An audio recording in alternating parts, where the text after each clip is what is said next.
सबसे तेज भगवा न्यूज 24/7।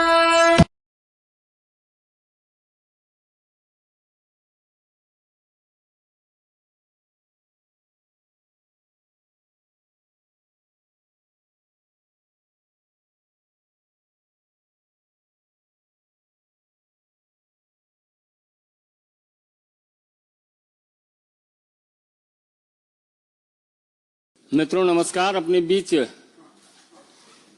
पूर्व केंद्रीय मंत्री और भारतीय जनता पार्टी के वरिष्ठ नेता प्रखर प्रवक्ता माननीय रविशंकर प्रसाद जी आपको संबोधित करेंगे। मेरा विनम्र निवेदन है माननीय रविशंकर प्रसाद जी से आपको संबोधित करें।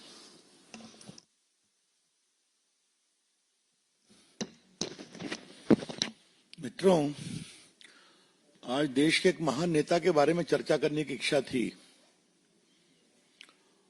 उनका नाम है श्रीमान अरविंद केजरीवाल। देश को बदलने का ख्वाब लेकर के आए थे और आजकल बस माफी एक्सपर्ट बन गए। आपको बता दूं, कल सुप्रीम कोर्ट ने डिफेमेशन केस में उनके क्वाशिंग एप्लीकेशन को रिजेक्ट कर दिया, जिसमें उन्होंने गुजरात हाईकोर्ट के फैसले को चैलेंज किया था। आपको याद होगा कि हमारे प्रधानमंत्री नरेंद्र मोदी जी से वो कितना स्नेह करते हैं बताने की जरूरत नहीं है, कैसे आप शब्दों का प्रयोग करते हैं ये भी बताने की जरूरत नहीं है। एक समय आपको याद होगा उनके एजुकेशनल क्वालिफिकेशन और डिग्री को लेकर के उनके मन में बहुत जागृति आ गई थी। रोज सवाल पूछते थे, आप कहां से पढ़े हैं, कितना पढ़े हैं, अपनी डिग्री दिलवाइए।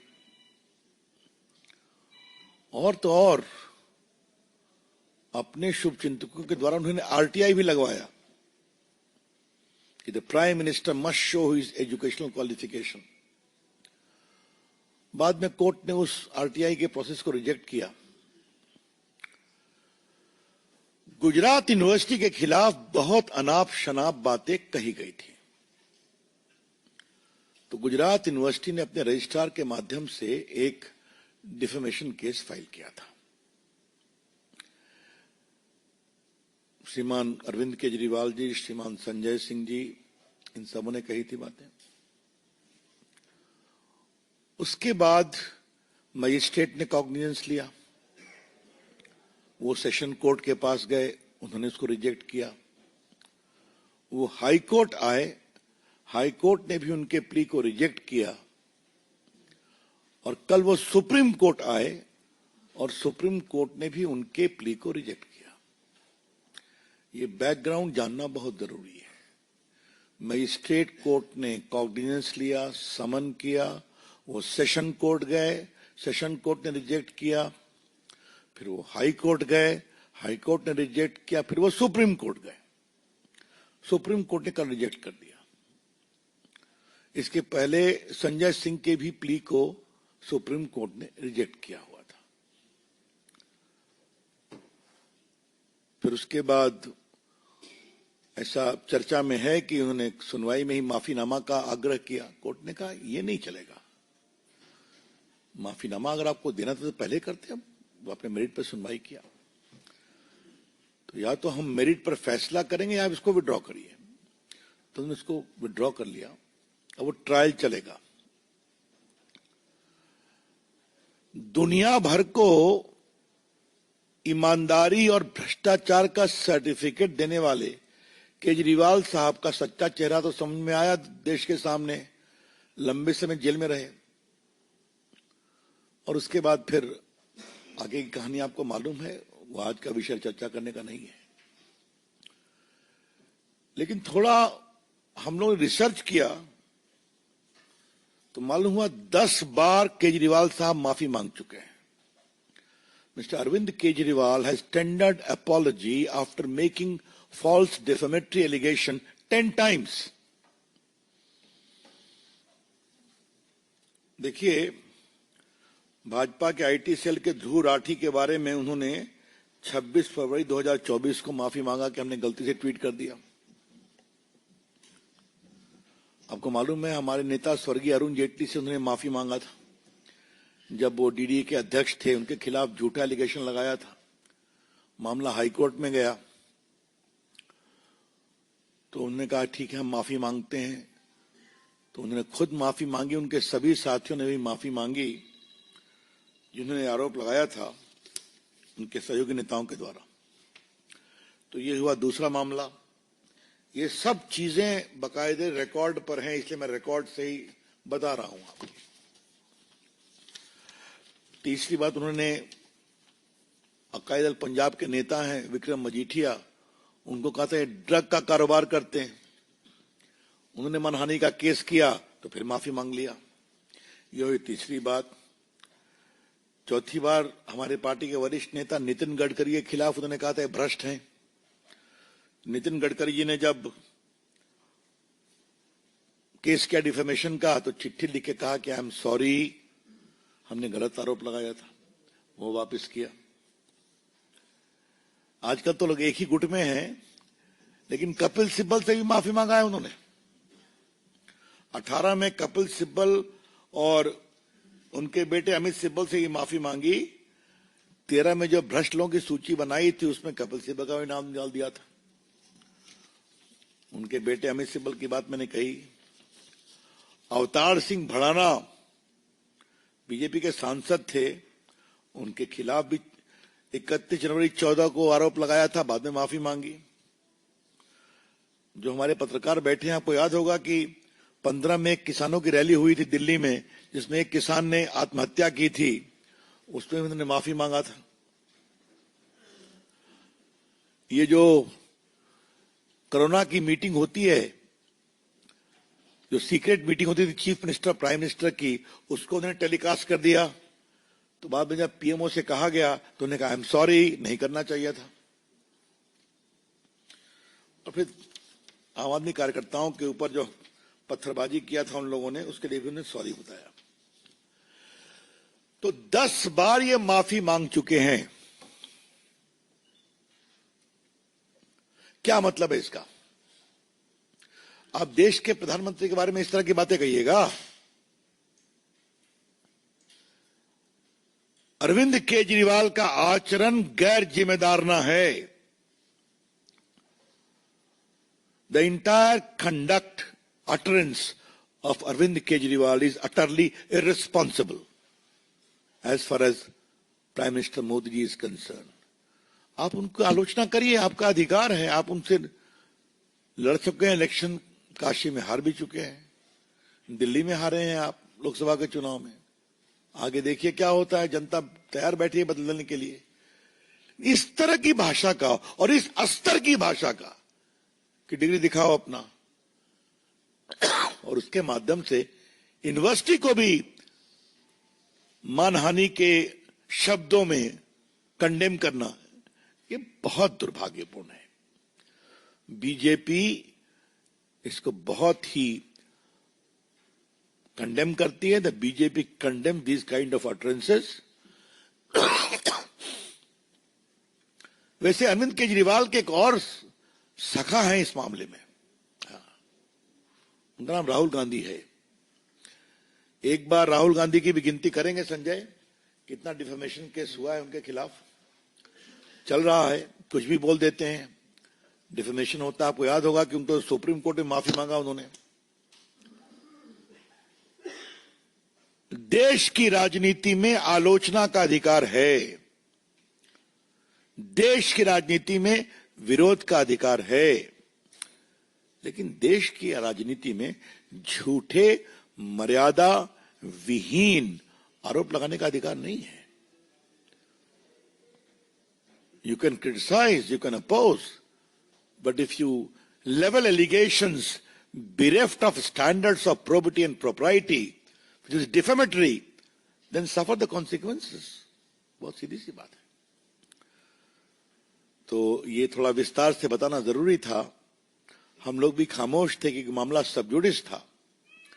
हमने कहा एक बार सुप्रीम कोर्ट से इसका इतिश्री हो जाए, इसलिए संजय सिंह पर भी हमने टिप्पणी नहीं की थी, क्योंकि इनका मैटर सुप्रीम कोर्ट में पेंडिंग था। अब जब हो गया तो हमको लगा कि ये विषय आपके माध्यम से पार्टी की प्रतिक्रिया जानी चाहिए। हम उम्मीद करते हैं कि केजरीवाल जी थोड़ा अपनी जबान पर लगाम रखेंगे, उम्मीद ही कर सकते हैं। That's all, friend, from my side. I'm open to questions now. Any question? Shailendra, DD news. जब से राजनीतिक पार्टी के तौर पर जब लेकर केजरीवाल जी राजनीति में आए हैं, बयान से हमेशा आरोप लगाते रहे। आपने पहले कहा कि 10 दिन से बाद वो माफी मांग चुके हैं।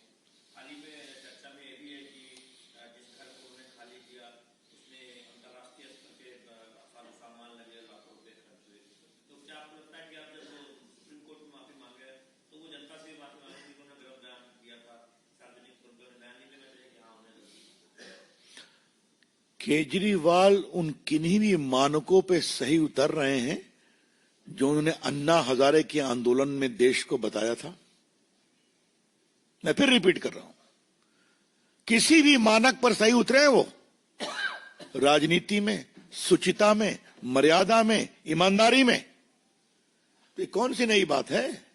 दिखावा था कि एक शीश महल में रहने की बात थी, सच्चाई सामने आ रही है, रोज देख रहे हैं लोग। तो ये इस तरह की जो अंग्रेजी का शब्द है ना, हिपोक्रेसी, दिखावा, ये उसी का परिणाम है। एक बात मैं और आज कहना चाहूंगा, मेरे मन में बहुत दिन से साथ थी कि ये अन्ना जी के साथ जितने लोग चले थे, केजरीवाल जी के सब साथ क्यों छोड़ गए, या केजरीवाल जी ने उनको छोड़ दिया, या केजरीवाल जी ने उनको छोड़वा दिया। योगेंद्र यादव, स्वर्गीय शांति भूषण, उनके पुत्र प्रशांत भूषण, साजिया इल्मी और अपनी किरण बेदी, आशुतोष, अनुपम खेर, तो लंबी लिस्ट है ना, जो उस पूरे आंदोलन में मंच पर थे और साथ में काम करते थे। तो बस एक केजरीवाल जी बचे, एको अहम द्वितीय नास्ति, और जो मैं कहूंगा वही सही, तो नतीजा होने ही वाला है। और कोई प्रश्न? कमलेश से। इस पर और कोई सवाल? चलिए, आपका सवाल मैं समझ गया। अब कुछ लोग अपनी टिप्पणी दे रहे हैं, तो ठीक है, किस कारण से दे रहे हैं, क्यों देख रहे हैं? जनसंख्या नियंत्रण इस देश का एक कमिटमेंट है, आज से नहीं, 60 साल 70 साल से है। हाँ, तो इसका दृष्टिकोण सबों को रखना चाहिए, और मैं क्या कहूंगा। विकास चंद्रा।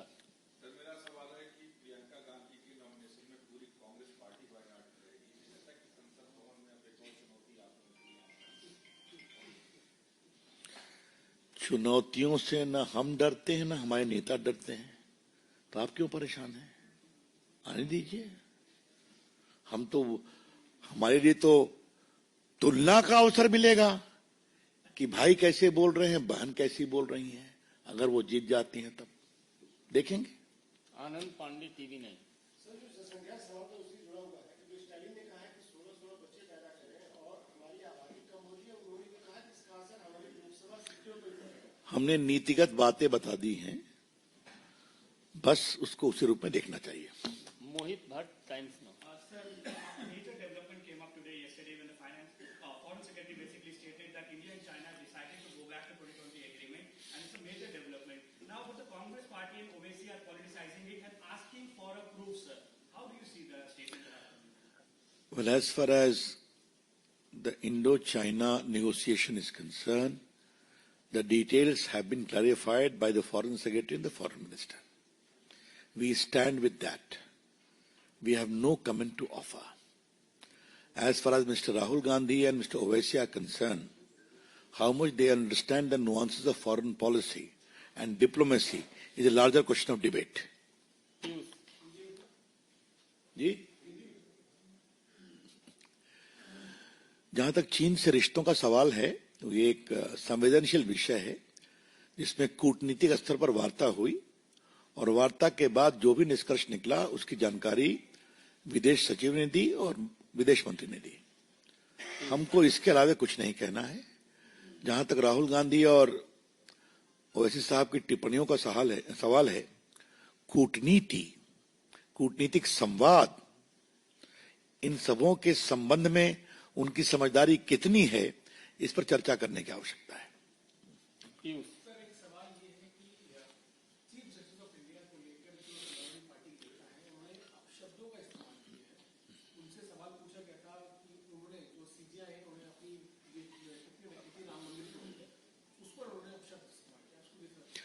आज मैंने अखबार में देखा है राम गोपाल जी ने उसको वापस ले लिया है। जब वापस ले लिया है, मैंने खुद देखा है और सुना भी है, तो मुझे उस पर कोई टिप्पणी करना उचित नहीं है। मैं एक ही बात कहूंगा, न्यायपालिका, सभी न्यायाधीश और मुख्य न्यायाधीश, इन सबों का सम्मान हमें करना चाहिए। एक स्वतंत्र न्यायपालिका देश के लोकतंत्र के लिए आवश्यक है और एक संवैधानिक परंपरा भी है। और जहां तक निर्णय का सवाल है, मेरा सौभाग्य था कि मैं राम जन्मभूमि केस में इलाहाबाद हाईकोर्ट में वकील था। मैंने उस केस को फॉलो किया है। ये पूरा एक कॉन्स्टिट्यूशन बेंच एविडेंस के आधार पर जजमेंट आया है, जिसको देश ने स्वीकार किया है और आज एक भव्य राम मंदिर बन गया है। बस। और कोई प्रश्न? बहुत बहुत धन्यवाद। ठाकुर रविंद्र सिंह, अंतिम प्रश्न।